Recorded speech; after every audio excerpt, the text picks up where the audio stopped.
creating it and you were involved in stealing it and selling it because you didn't acquire it correctly. And think about it, you're receiving stolen goods. And if it was a toaster or a typewriter, you'd be in jail for that. So anyway, I can be that tough, they can't really be that tough. I need a new toaster. I've got one in the car. I got it out of the hotel room. It's really good. You might have to peel Comfort In off the back, but I can take care of it. My name is Peter. I'm from Germany. My question is about the release date. Why are you going to release it in October, although the 40th anniversary of the concerts had been in June? The holiday gift-giving season. And also, he said they're here shooting stuff to include in the box. Yeah, we really did want to try to get it out for the actual anniversary, and when we sat here last year and talked about it, we had that in mind. But things like, at that point we didn't know that film existed, and the film came up, and we said, oh well, let's do that, let's get that, and let's work with EPE to get it cleared and be able to do it and clean it up and sync it to the audio, and every time we say, well, it could be a little bit better, it could be a little bit better. And we sometimes have to stop ourselves and say, okay, this is what it is, and this is what's going to be released, otherwise we'd never get anything out.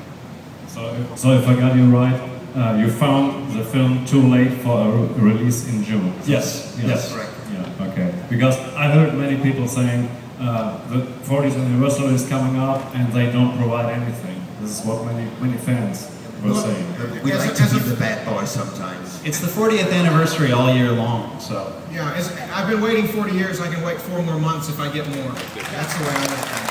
I've already waited 40 years. We're going to do his question, Jamie, and we'll do these two over here, and we'll wrap it up. We'll almost run out of time.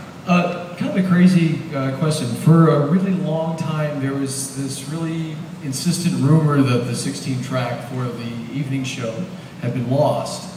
And it went around all kinds of circles, and it was really crazy. It was really cool to hear, that not being the case. That's pretty awesome.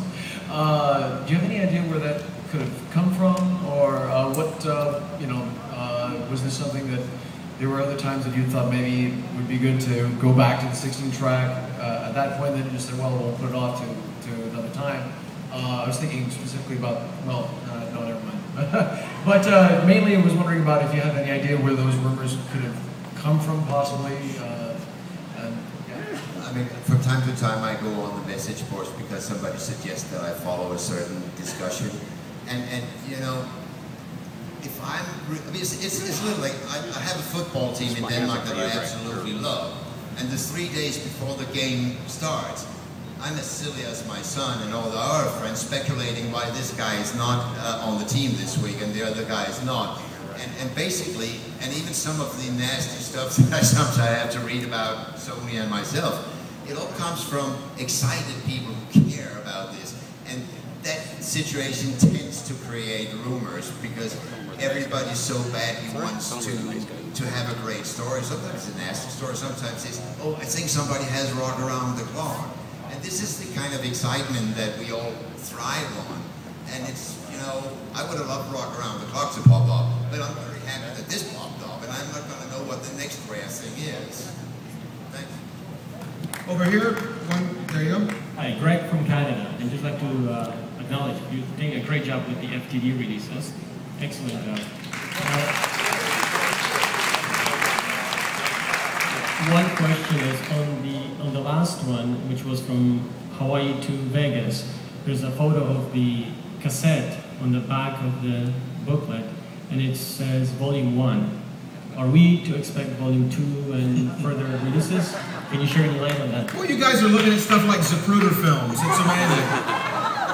Just remember that novel of Charlie Dickens, Great Expectations. We can all have great expectations. I wouldn't expect that, but I would expect that we are going to release more of this type of rehearsal material. But what is on that CD is everything that is from that day, except a few pauses and stuff that I had to edit out, or just unpleasant sounds. So there is no more from that day, but there will be something from another date that we will be releasing soon. Cool. All right, no pressure, but last question. It better be good. This is really a comment. You guys are unbelievable. I was at that Friday night show in the 8th row, and for the first 4 songs, you could not hear a word of him singing. It was screaming, screaming, screaming. So to see the video and put the audio to it now has just been fantastic. I want to thank you all for what you did. Thank you. What a great last statement.